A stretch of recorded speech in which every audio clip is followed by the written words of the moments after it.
Mayroon akong nakita sa tawag nito TikTok. Hindi ko alam kung totoo yun o hindi, kung edited ba yun o hindi.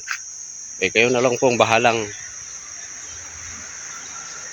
manghatol kung ano itong mapapanood ninyo. Ito, panoorin po natin yung rally ng mga tawag nito alyansa.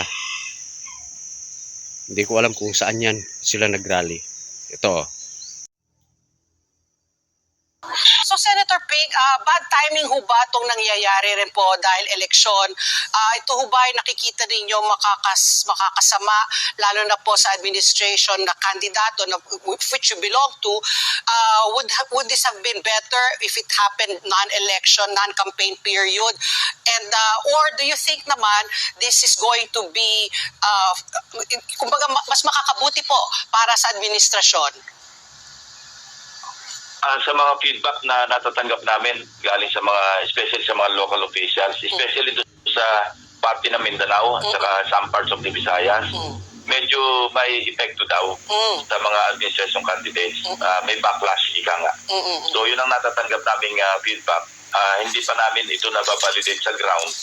Pero base doon sa mga nakakausap namin, mga governors, mga mayors, lalo na sa mga lugar. At saka yung aming mismong mga local leaders, mga supporters namin.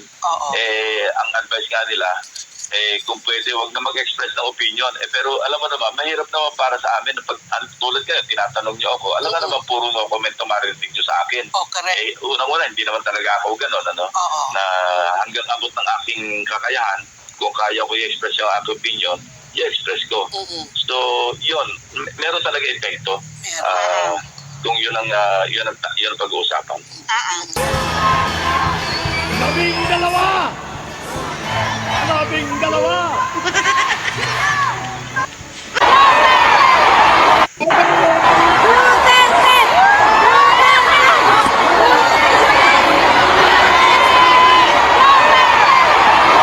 Ito ang aming ipinagmamalaki na mga kandidato para sa Senado. Ngunit, pagkamat nakatuon ng pansin natin sa ating mga kandidato.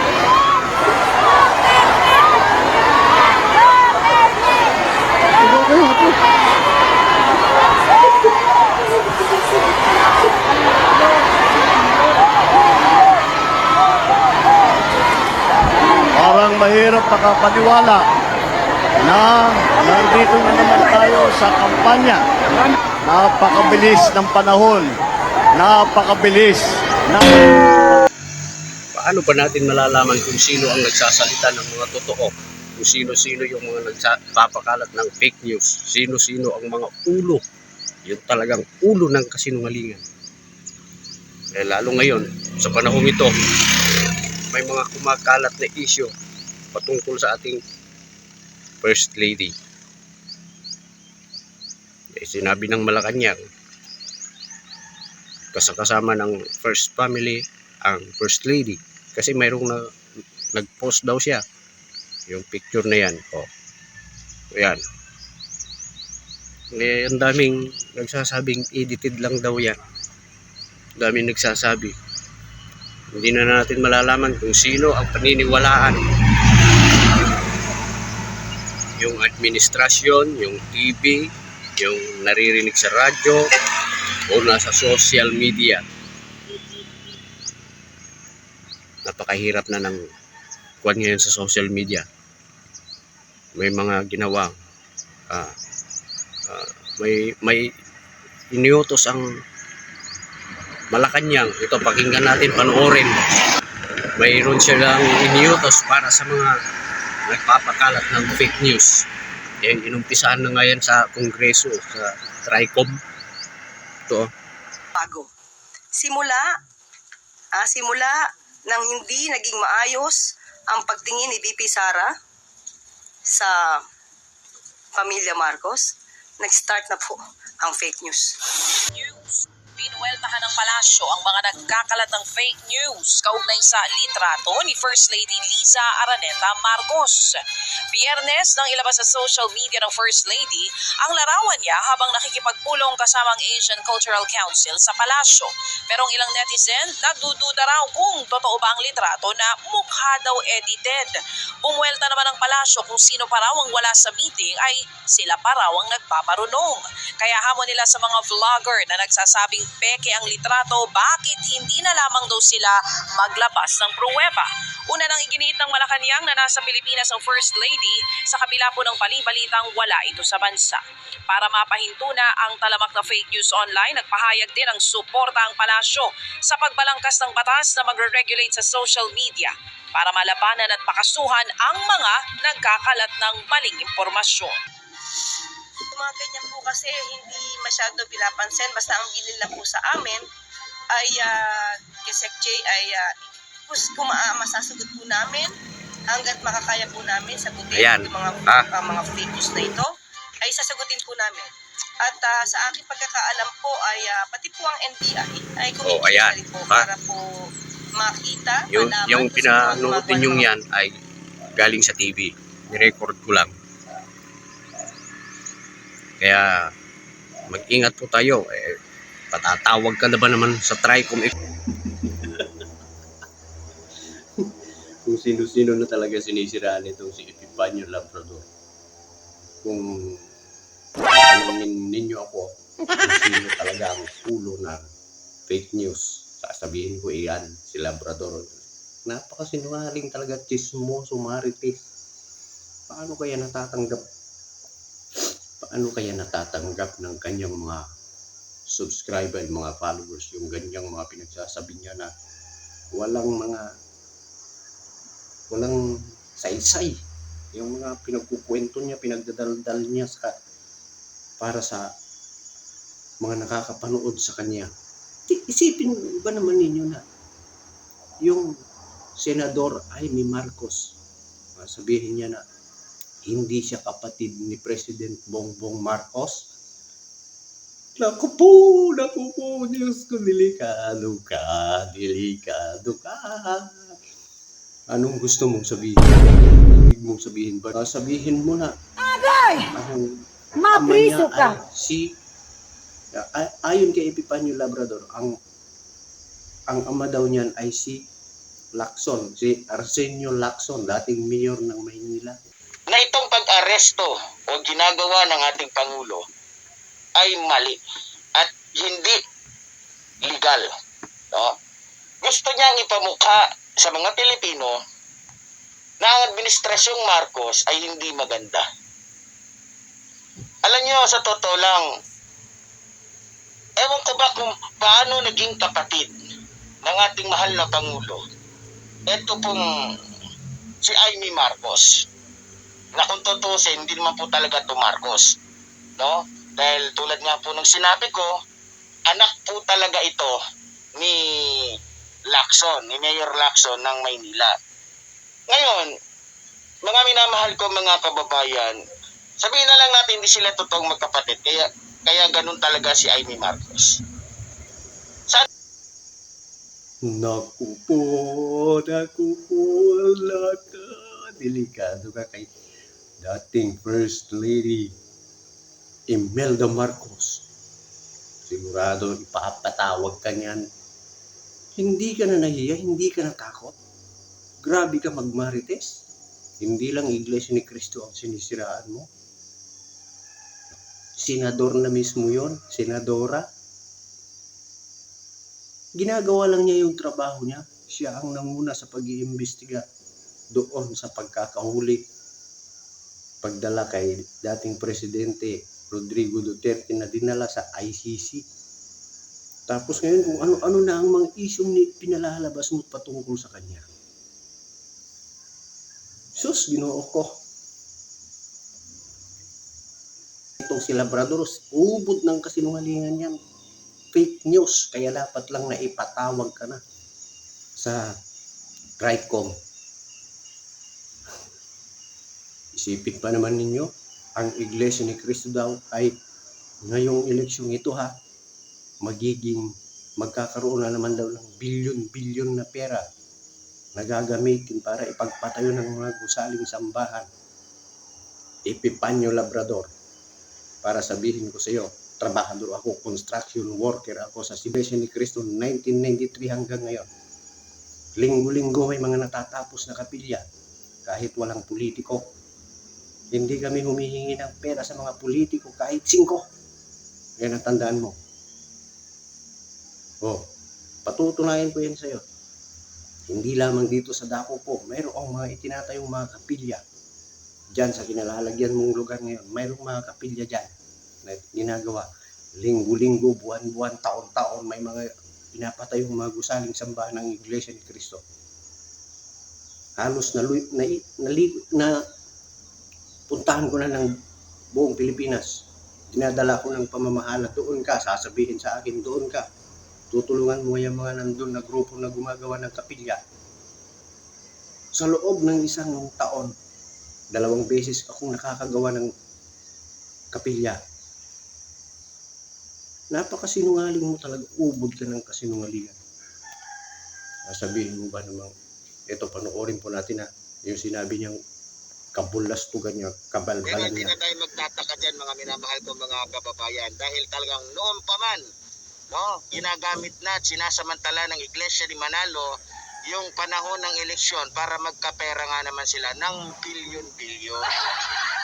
Kaya alam niyo naman, tingnan nyo, pagkatapos ng eleksyon na ito, makakapagpatayo na naman sila ng malalaking Sinabihan niya simbahan. si Senadora Amy Marcos.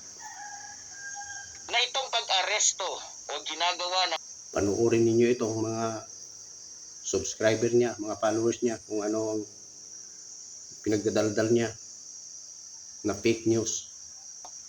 gusto niyang ipamukha sa mga Pilipino na ang administrasyong Marcos ay hindi maganda. Alam niyo, sa totoo lang,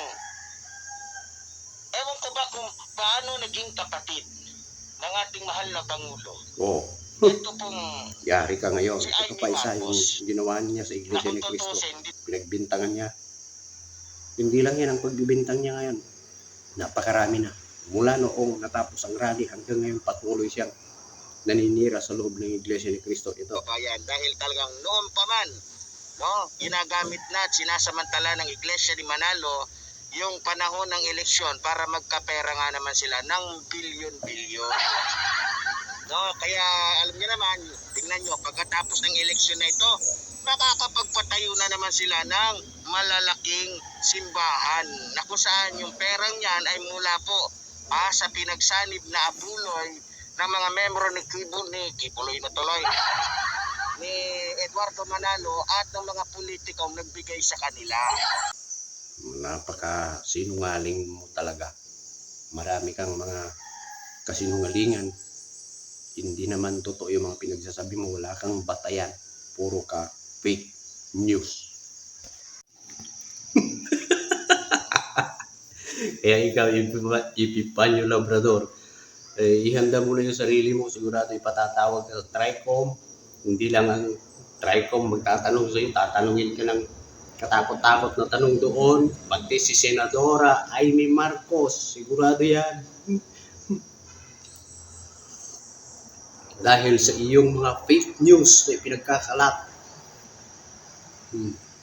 Kaya mahirap sasalita ng kung ano-ano laban sa kaninong grupo, laban sa kanino mang tao na walang namang sapat na ebidensya, walang sapat na batayan. Kaya ang Iglesia ni Cristo hindi na dinadala sa TRICOM. Ang ginawa ng Iglesia ni Cristo, nagdemanda laban kay Epipanyo Labrador. Doon sa hukuman dinala. Kasinungalingan yung pinagsasabi niya na nagpapapatay, na gusto kang ipapatay ng Iglesia ni Cristo. Kasinungalingan yun. Wala kang ebidensya doon. Dinala sa hukuman, sa korte ang mga kasong na-file ng Iglesia ni Cristo laban sa iyo. Kaya ihanda mo na yung sarili mo, Epipanyo Labrador. Sobrang kayabangan ng walang hiyang taong ito, si Epipanyo Labrador. Yung paninira mo sa mga tao na sinasabihan mo na kung ano-ano. Dapat meron kang batayan, pero wala ka namang batayan eh. Napaka-chismoso mo, marites ka talaga. Kaya humanda ka na kay Ma'am Amy Marcos. Sigurado, ipahahanap ka niya. Sigurado yan. Kung ano-anong binibintang mo sa kanya. Sabi mo, mas maganda pa daw si de las Alas kasi talagang grabe mamintas. Oh, sabihin ko sa iyo, ayan oh, construction ginagawa namin. Oh, ayan. Oh. Oh. Kapilya ng Iglesia ni Cristo yan. Oh. Oh. Ongoing ngayon yan. Tapos sasabihin mo, galing sa politiko, yung mga perang pinapaayos sa mga yan. Uy, Labrador, umayos ka. Linggo-linggo kaming nag-aabuloy tuwing pagsamba. At yun ay voluntaryo, usang loob. Pero nakapagpapatayo kami ng mga gusaling sambahan. Buwan-buwan, linggo-linggo, buwan-buwan, taon-taon. Tuloy-tuloy yan. Walang perang galing sa politiko, kahit 5, para lang ipaayos. Bumili ng lupa, bumili ng materyales, pambili ng mga simento, graba, buhayin. Walang binibigay ang mga politiko dyan. Hindi kami humihingi sa mga politiko niya. Kaya umayos ka. Ay, ikaw talaga ang papatawag dun sa TRICOM. Napaka sinungaling mo eh. Ay nako. Iisip ko nga eh kung anong sasabihin sa kanya ni Congressman Benny Abante. Alam mo ba yung nangyari doon sa mga babaeng pinatawag niya, yung mga vlogger yung nagkalat ng fake news? Eh, umiyak silang lahat, nag-iyakan sila. Mararamdaman mo talaga yung sakit na nararamdaman nila. Umiyak sila. Kung ano-anong sinasabi nila patungkol sa gobyerno, kaya mahirap magdadaldal ngayon magsasalita. Ito namang si Labrador eh walang preno. Kaya wala na. Kaya nga takot na takot siyang lumabas ngayon. Kaya takot na takot lumabas. Maraming kasong hinaharap. Ay naku po, Diyos ko. Ito namang mga followers niya, sasabihin nila, huwag na nating iboto si Amy Marcos. Isa ding mga chismosa.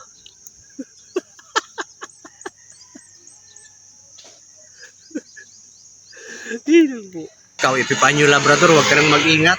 Tago ka naman ng tago eh. Hindi mo na kailangan mag-ingat. Daldal ka ng daldal, wala kang preno. Kaya ngayon, sigurado ko, pag nalaman niya ng Ma'am Amy Marcos at dating First Lady Imelda Marcos, sigurado.